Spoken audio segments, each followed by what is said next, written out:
तेरी वाणी जीवन की रोटी, नैनों की ज्योति अंधेरा मिटाती।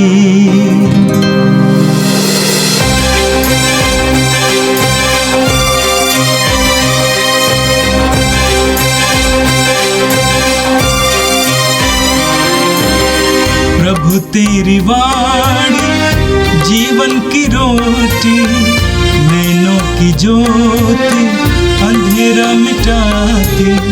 प्रभु तेरी वाणी जीवन की रोटी, नैनों की ज्योति अंधेरा मिटाती।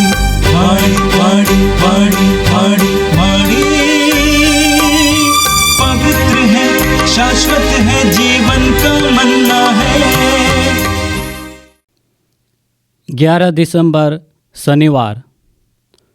पहला पाठ प्रवक्ता ग्रंथ, अध्याय 48, वचन संख्याएं 1 से 4, 9 से 11 तक।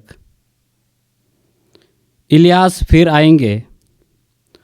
तब इलियास अग्नि की तरह प्रकट हुआ। उसकी वाणी धधकती मशाल के सदृश थी। उनसे उनके देश में अकाल भिजा और अपने धर्मोत्साह में उनकी संख्या घटा दी। उसने प्रभु के वचन से आकाश के द्वार बंद किए और 3 बार आकाश से अग्नि गिराई। हे इलियास, आप अपने चमत्कारों के कारण कितने महान थे। आपके सदृश होने के दावा कौन कर सकता है। आप अग्नि की आंधी में अग्निमय आंसुओं के रात में आरोहित कर लिए गए। आपके विषय में लिखा है कि आप निर्धारित समय पर चेतावनी देने आएंगे, जिसे ईश्वरीय प्रकोप भड़कने से पहले ही आप उसे शांत करें, पिता और पुत्र का मेल कराएं और इज़राइल के वंशों का पुनरुद्धार करें।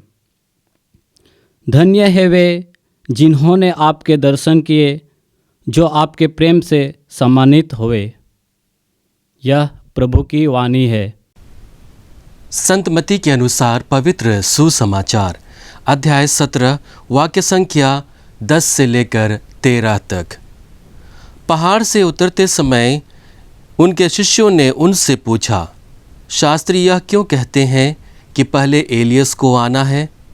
ईसा ने उत्तर दिया, एलियस अवश्य सब कुछ ठीक करने आएगा, परंतु मैं तुम लोगों से कहता हूँ एलियस आ चुका है। उन्होंने उसे नहीं पहचाना और उसके साथ मनमाना व्यवहार किया। उसी तरह मानव पुत्र भी उनके हाथों दुख उठाएगा। तब वे समझ गए कि ईसा यूहन्ना बपतिस्ता के विषय में कह रहे हैं। यह प्रभु का पवित्र सुसमाचार है। ख्रिस्त प्रभु की जय। यीशु में मेरे प्रिय भाई और बहनों, आज के दोनों पाठों में हम लोगों को नबी एलियस के बारे में बताया गया है। नबी एलियस के बारे में बताते हुए कहा गया है कि उनका पुनरागमन होगा। प्रवक्ता ग्रंथ और मलाकी के ग्रंथ में हम लोगों को बताया गया है कि नबी एलियस प्रभु का अग्रदूत बनेगा। आज का पहला पाठ जो प्रवक्ता ग्रंथ से लिया गया है, इसमें ग्रंथकार नबी एलियस के जीवन के बारे में अद्भुत वर्णन करता है। वह कहता है, नबी एलिया अग्नि की तरह प्रकट हुए, उनकी वाणी धधकती मशाल के सदृश थी। वह नबी एलियस के समूचे जीवन का वर्णन मात्र एक पंक्ति में कर देते हैं और कहते हैं कि नबी एलिया अग्नि की तरह प्रकट हुए और उनकी वाणी धधकती मशाल की सदृश था। और पाठ के अगले भाग में हम लोग नबी एलियस की महानता के विषय में सुनते हैं। प्रवक्ता ग्रंथ के रचयिता कहते हैं, उन्होंने उनके देश में अकाल भेजा और अपने धर्मोत्साह में उनकी संख्या घटाई। उन्होंने प्रभु के वचन से आकाश के द्वार बंद किए और 3 बार आकाश से अग्नि गिराई। एलिया आप अपने चमत्कार के कारण कितने महान हैं। आपके सदृश होने का दावा कौन कर सकता है। प्रवक्ता ग्रंथ के रचयिता जानते हैं कि नबी एलिय्याह अपने महान कार्यों के कारण लोगों का पथ प्रदर्शन किया है। उन्होंने लोगों को प्रभु से जोड़ा है और यही बात प्रमुख नबियों के द्वारा होती है। नबी एलिय्याह ईसा पूर्व 9वीं शताब्दी के एक महान नबी थे और इसलिए यहूदियों के लिए वे सबसे बड़े नबी थे। आज की यदि दोनों पाठ को हम गौर करेंगे तो नबी एलिय्याह के साथ ही साथ यूहन्ना बपतिस्ता और यीशु के विषय में भी कहा गया है। तो हम समझने की कोशिश करेंगे कि नबी कौन है। नबी ईश्वर का प्रवक्ता है। वो मनुष्य जाति और ईश्वर के बीच एक मध्यस्थ का काम करता है। ईश्वर के द्वारा बताए हुए जितने भी नियम और संहिता होती है और जो भी वचन ईश्वर के द्वारा मनुष्यों को प्रकट किया जाता है वह नबी के माध्यम से होता है। और इसलिए ईश्वर और उसकी प्रजा के बीच को जोड़ने वाला जो इकाई है उसे हम नबी कहते हैं। नबी ईश्वर के प्रवक्ता होते हैं। ईश्वर द्वारा प्रदत्त संदेशों को वे लोग अपने लोगों तक पहुंचाते हैं। हम विधि विवरण ग्रंथ अध्याय 18 वाक्य संख्या 18 में पढ़ते हैं, मैं उनके ही भाइयों में से उनके लिए तुम जैसा एक नबी उत्पन्न करूँगा। मैं अपने शब्द उसके मुख में रखूँगा और उसे जो जो आदेश दूँगा वह तुम्हें वही बताएगा। अर्थात प्रवक्ता का काम यह है कि ईश्वर द्वारा मिले हुए संदेश को ज्यों का त्यों अपने लोगों के बीच में घोषणा करना। और यही नबियों का सबसे मुख्य कार्य था। हम यिर्मयाह नबी के ग्रंथ अध्याय 1 वाक्य संख्या 9 में पढ़ते हैं, जहाँ पर यिर्मयाह नबी को ईश्वर कहता है कि मैं अपने हाथों से तुम्हारे मुख को स्पर्श कर अपनी वाणी तुम्हें प्रदान करूँगा। और वही वाणी को नबी यिर्मयाह अपने लोगों के बीच जाकर उन्हें प्रदान करता है, उन्हें देता है, उन्हें बताता है। तो सबसे पहला काम नबी का प्रवक्ता बनने का होता है। वह ईश्वर के संदेश को अपने लोगों तक पहुंचाता है। दूसरा महत्वपूर्ण कार्य नबी का है, वह है एक सेवक का। वह ईश्वर के सेवा कार्य में अपने जीवन को समर्पित करता है। हम जकर्याह के ग्रंथ अध्याय 1 वाक्य संख्या 6 में पढ़ते हैं, किंतु जो चेतावनियाँ और विधान मैंने अपने नबियों के द्वारा दिए थे, क्या वे तुम्हारे पूर्वजों के लिए सच सिद्ध नहीं हुए? इस वचन के साथ जकर्याह अपने लोगों को बताना चाहते हैं कि जिन जिन नबियों को सेवा कार्य के लिए ईश्वर ने चुना है और अपने लोगों के बीच भेजा है, उसके द्वारा ईश्वर अपने कार्य को अपने लोगों के बीच में पूरा करता है। जो सेवा कार्य नबी अपने लोगों के बीच करते हैं, उन कार्यों के माध्यम से ईश्वर अपनी योजनाएं पूरी करता है। और इस प्रकार से हम देखते हैं कि नबी ईश्वर के सेवा कार्य के लिए चुने जाते हैं। नबी का तीसरा महत्वपूर्ण कार्य है संदेशवाहक का कार्य। ईश्वर द्वारा मिले हुए संदेश को वह अपने लोगों तक ले जाकर उन्हें देता है। हम इतिहास के दूसरे ग्रंथ अध्याय 36 वाक्य संख्या 15 में पढ़ते हैं, जहाँ पर वचन हम लोगों को कहता है कि ईश्वर अपने दूतों को अपने लोगों के बीच भेजता है और अपने जो संदेश हैं उसे अपने लोगों तक पहुँचाता है। तो नबी का प्रमुख कार्य वे ईश्वर के प्रवक्ता हैं और ईश्वर के संदेशवाहक होने के कारण वे लोग दिन रात ईश्वर के सेवा कार्य में लगे हुए रहते हैं। नए व्यवस्थान में 4 ऐसी घटनाएं हैं जहां पर नबी एलियस के जीवन की झलक हमें मिलती है। सबसे पहली घटना है प्रभु यीशु का रूपांतरण। हम सन्मति के सुसमाचार अध्याय 17 में पढ़ते हैं, जहाँ पर प्रभु यीशु का रूपांतरण होता है और रूपांतरण के बाद प्रभु यीशु नबी मूसा और एलियस के साथ बातचीत करते हैं। दूसरी घटना यह है कि नबी एलियस की भांति यूहन्ना बपतिस्ता भी अपने पहनावे को पहनता है। हम राजाओं के दूसरे ग्रंथ अध्याय 1 वाक्य संख्या 1 में पढ़ते हैं, जहाँ पर नबी एलियस के पहनावे के विषय में कहा गया है कि वह टाट ओढ़ता है और चमड़े का कमरबंद अपने कमर पर बांधता है। ठीक वैसा ही हम यूहन्ना बपतिस्ता के जीवन में देखते हैं। तीसरा महत्वपूर्ण घटना हम नए व्यवस्थान में देखते हैं कि नबी एलियस अपने लोगों के बीच आता है और एक सन्यासी का जीवन जीते हुए, निर्धनता का जीवन जीते हुए लोगों को पश्चाताप के लिए प्रभु का संदेश देता है। ठीक वैसा ही हम संत यूहन्ना के जीवन में भी देखते हैं कि जिस प्रकार से यूहन्ना बपतिस्ता सन्यासी का जीवन जीते हुए, ब्रह्मचार्य का जीवन जीते हुए और निर्धनता का जीवन जीते हुए प्रभु के प्रायश्चित का संदेश लोगों के बीच में देता है।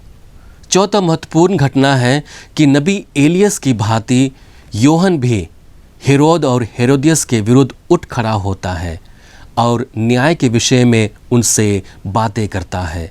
जिस प्रकार से नबी एलियस आखाज और रानी जेजेबेल के विषय में उनका विरोध किया था, तो इस प्रकार से हम देखते हैं कि नबी एलियस के जीवन से संबंधित 4 घटनाओं का वर्णन नए व्यवस्थान में व्यवस्थित तरीके से किया गया है। यीशु में मेरे प्रिय भाई और बहनों, आज के सुसमाचार में हम लोग देखते हैं जब प्रभु यीशु अपने रूपांतरण के बाद पहाड़ से उतरते हैं, तब उसके शिष्य यीशु से पूछते हैं कि शास्त्री लोग ऐसा क्यों कहते हैं कि नबी एलियस को पहले आना होगा। और इसके प्रत्युत्तर में यीशु कहते हैं कि किस प्रकार से उनके शिष्य और शास्त्री और फरीसी लोग नबी एलियस को पहचान नहीं पाए। और बाद में यीशु अपने जीवन को उससे जोड़ते हैं और उन्हें बताते हैं। इसके बाद उनके शिष्य उनकी बातों को समझ पाते हैं। यीशु में मेरे प्रिय भाई और बहनों, आज के पाठों पर जब हम मनन चिंतन कर रहे हैं तो हमारे लिए सबसे बड़ी चुनौती यह है कि क्या मैं अपने जीवन में ईश्वरीय योजना को, ईश्वरीय संदेश को पहचान पाने के लिए समर्थ हो पाता हूँ? क्या ईश्वरीय योजना को अपने जीवन में साकार करने के लिए अपने आप को तैयार कर पाता हूँ? जिस प्रकार से ईश्वर सतत रूप से अपने नबियों के माध्यम से लोगों को अपनी ओर अभिमुख होने के लिए तैयार करते हैं, आज हमारे लिए प्रभु यीशु का पवित्र वचन ईश्वर की ओर अभिमुख होने का एकमात्र और मजबूत जरिया है। बहुधा हम अपने जीवन में इतने व्यस्त हो जाते हैं कि हम बार बार ईश्वरीय योजना को पहचानने के लिए, उसे अपने जीवन में उतारने के लिए हम लोग चूक जाते हैं। सबसे पहले हम लोगों को प्रभु यीशु अपने जीवनदायी वचन से अनुग्रहित करता है, लेकिन हम अपने जीवन में उस वचन पर निहित जीवन जीने से चूक जाते हैं। हमें ज़रूरत है संत पेतरुस की भांति यीशु के वचनों को और उसकी महत्व को समझने के लिए। जिस प्रकार से संत पेतरुस कहता है, प्रभु हम किसके पास जाएं, तेरे ही वचनों में अनंत जीवन का संदेश है।